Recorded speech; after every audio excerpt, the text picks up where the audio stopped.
میدونی چطور میشه در عرض چند دقیقه عمیق‌ترین ترس‌ها و نقطه ضعف‌های یه زن رو فهمید؟ این ویدیو بهت یاد میده چطور ذهن آدم‌ها رو مثل یک کتاب باز کنی.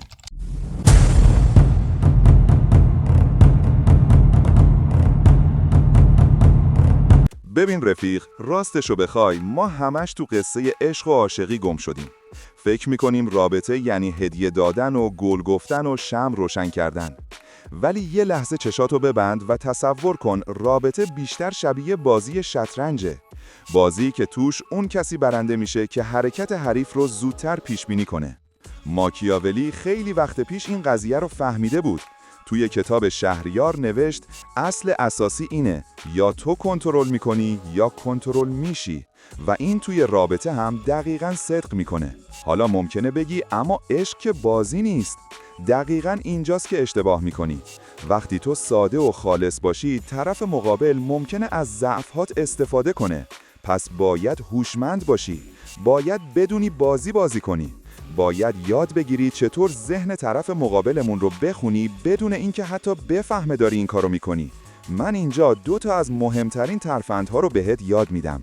ترفند اول، پیدا کردن دکمه‌های فرار. هر آدمی یه سری ترس‌های پنهان داره. بعضی از تنهایی میترسن، بعضی از وابستگی، بعضی از شکست خوردن.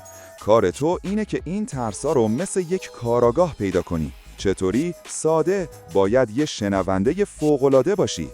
ببین وقتی یه موضوع خاص پیش میاد طرف ناگهان حالتش عوض میشه. مثلا صحبت از ازدواج میشه سریع موضوع رو عوض میکنه. حرف از آینده میزنی اضطراب تو چشاش پیدا میشه. یاد گذشته میفته نگاهش میره سمت زمین. حرف از خانواده میزنی سکوت سنگینی میکنه. رفیق اینا همش نشانه های با ارزشن. مثل این میمونه که داری نقشه گنج رو نگاه میکنی. هر کدوم از این علائم بهت میگن طرف از چی فرار میکنه. وقتی بدونی از چی میترسه میتونی دقیقاً همونجا رو هدف بگیری. اما نه برای آسیب زدن، برای درک کردن، برای اینکه بتونی بهتر باهاش ارتباط بگیری. ترفند دوم، شناسایی نقطه حساس غرور. هممون یه نقطه حساس داریم که دوست داریم دیگران ببیننش و تحسینمون کنن. برای یکی ممکنه موفقیت شغلی باشه، برای یکی هوشش، برای یکی ظاهرش. کار تو اینه که این نقطه رو توی طرف مقابل پیدا کنی. چطوری؟ ببین بیشتر دوست داره راجع به چه چیزی حرف بزنه. کدوم لحظه های زندگیش رو با غرور تعریف میکنه؟ کجاها خودش رو مهم جلوه میده؟ چه تعریف هایی رو راحت تر میپذیره؟ این نقطه حساس در واقع اهرم تو برای نفوذه. وقتی بدونی طرف مقابلت چطور دوست داره دیده بشه، میتونی دقیقاً همون جوری باهاش رفتار کنی که میخواد. اما بازم میگم، این برای کنترل نیست، برای درک عمیق‌تره. وقتی تو بتونی نیازهای روانی طرف مقابل رو بشناسی، رابطت متحول میشه. این 2 تا ترفند فقط شروع کاره، مثل یادگیری الفبای یه زبون جدیده. اول باید حروف رو یاد بگیری، بعد کلمات رو، بعد جمله بسازی. اینجا هم همینه. اول باید یاد بگیری چطور آدم‌ها رو بخونی، بعد میتونی بازیگر ماهری توی رابطه باشی. حالا که الفبا رو یاد گرفتی، وقتشه بریم سراغ جمله بندی. ترفندهای اول مثل کلید ورود بودن. حالا میخوایم در رو باز کنیم و بریم تو ذهن طرف مقابل. اینجاست که بازی واقعاً شروع میشه. ترفند سوم، تحلیل زبان بدن در لحظات بحرانی. ببین آدما ممکنه توی حرف زدن دروغ بگن، اما بدنشون همیشه راست میگه، مخصوصاً توی موقعیت‌های استرس‌زا. اینجاست که میتونی واقعیت رو بخونی. چطوری کار میکنه؟ توی بحث‌های کوچیک یا تصمیم‌گیری‌ها دقت کن به این موارد. دستاشون چطور حرکت میکنه؟ لرزش داره یا ثابته؟ حالت چهرهشون موقع حرف زدن عوض میشه؟ به چشات نگاه میکنن یا فرار میکنن؟ حالت پاهاشون چطوره؟ به سمت توئه یا برعکس؟ این سیگنال‌های بدن مثل رمزگذاری هستند که اگه بلد باشی بخونیش میتونی بفهمی طرف واقعاً چه حسیه. مثلا اگه میگه مشکلی نیست اما دستاش داره میلرزه یعنی استرس داره. اگه میگه حوصله دارم اما پاهاش به سمت در هست یعنی میخواد بره. ترفند چهارم، نقشه کشی از الگوهای تکرار شونده. هر آدمی یه سری الگوهای ثابت داره توی زندگیش، مثل یه آهنگ که همیشه یه جورایی تموم میشه. کار تو اینه که این آهنگ رو تشخیص بدی. مثلا همیشه توی رابطه ها فرار میکنه وقتی به مرحله جدی میرسه، همیشه عاشق آدمای بد میشه، همیشه توی موقعیت‌های خاص عصبانیت نشون میده. این الگوها تصادفی نیستن رفیق، اینا زخم‌های قدیمی هن که هنوز خوب نشدن. وقتی تو بتونی الگوی طرف مقابل رو تشخیص بدی، میتونی بفهمی اصلاً توی چه بازی داری شرکت میکنی. مثلا اگه ببینی همیشه از آدمای مهربون فرار میکنه، میفهمی که اعتماد براش سخته، پس عجله نمی‌کنی، قدم به قدم پیش میری. اگه ببینی همیشه عاشق آدمای سلطه‌جو هست، میفهمی که نیاز به احساس امنیت داره. رفیق، این دوتا ترفند بهت کمک میکنن نه فقط حرفها رو بشنوی، بلکه حرفهای نزده رو هم بخونی. اینطوری میتونی رابطه رو از سطحی به عمیق ببری، چون واقعا طرف مقابل رو میفهمی، نه اون تصویری که میخواد نشون بده. اگه تا اینجا برات جذاب بوده، بدون که از این به بعد بازی واقعی شروع میشه. میخوای ادامه بدی؟ پس اول یه لایک بزن که بدونم با منی. حالا که اصول اولیه رو یاد گرفتی، وقتش رسیده مثل یک استراتژیست واقعی فکر کنی. اینجا دیگه بازی ساده نیست، اینجا سطح کاملا حرفه‌ایه. ترفند پنجم، هنر گوش دادن واقعی. ببین، بیشتر آدم‌ها فقط منتظر نوبتشون میمونن تا حرف بزنن، اما تو باید متفاوت باشی. گوش دادن واقعی یعنی دقیقاً بشنوی، سوالای به موقع بپرسی و طرف مقابل رو مجبور کنی بیشتر از خودش برات بگه.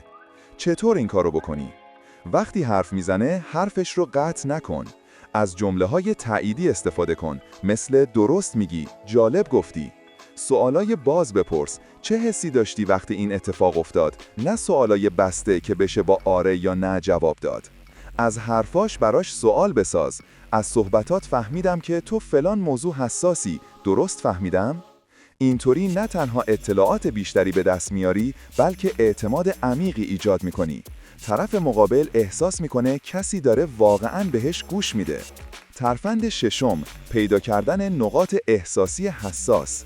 هر آدمی یک سری موضوعات حساس داره که اگه بهش برسی یک واکنش احساسی قوی نشون میده. این نقاط حساس میتونه مثبت یا منفی باشه. مثلا یک خاطره خاص از بچگی که همیشه باهاش احساساتی میشه، یک آرزوی قدیمی که هیچ وقت برآورده نشده، یک ترس عمیق از یک اتفاق خاص، یک افتخار پنهان که کسی ازش خبر نداره. کار تو اینه که این نقاط حساس رو پیدا کنی، نه برای استفاده بر علیهش، بلکه برای درک بهترش. وقتی بدونی نقاط احساسی طرف مقابل کجاست، میتونی بهتر باهاش ارتباط بگیری، بهتر ازش حمایت کنی و رابطتون رو عمیق‌تر کنی. این دو ترفند بهت یاد میدن که چطور از یک ناظر ساده به یک بازیگر فعال تبدیل بشی توی رابطه. دیگه منتظر نمیمونی تا ببینی چه اتفاقی میفته. تو داری رابطه رو شکل میدی. رفیق، حالا که پایه ها رو محکم کردی، بریم سراغ ترفندهایی که واقعاً بازی رو عوض میکنن.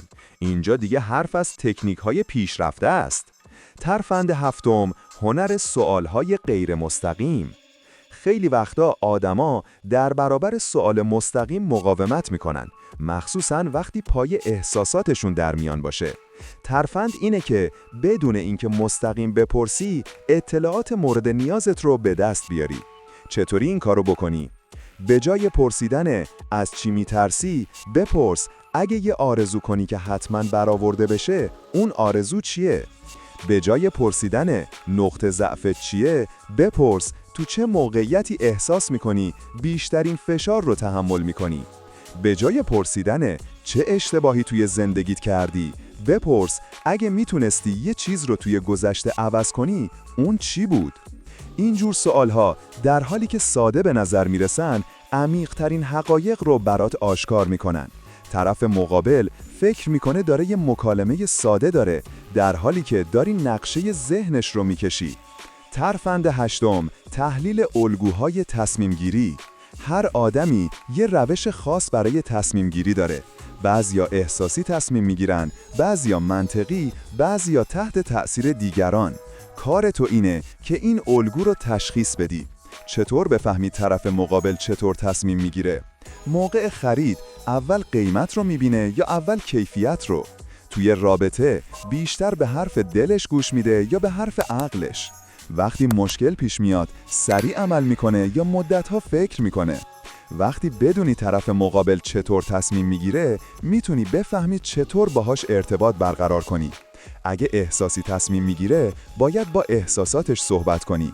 اگه منطقیه باید با دلیل و مدرک پیش بری. این دو ترفند آخر بهت این قدرت رو میدن که نه تنها طرف مقابل رو بشناسی بلکه بتونی پیش بینی کنی در موقعیت‌های مختلف چه عکس‌العملی نشون میده. اینجاست که از یه بازیکن ساده به یه استراتژیست تبدیل میشی. خب به آخرین مرحله رسیدیم.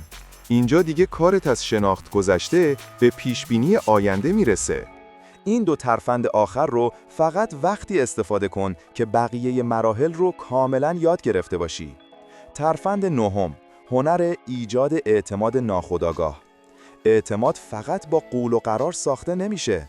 با یک سری رفتارهای کوچیک و مداوم ساخته میشه که تو باید بلد باشی چطور انجامش بدی. چطوری این کارو بکنی؟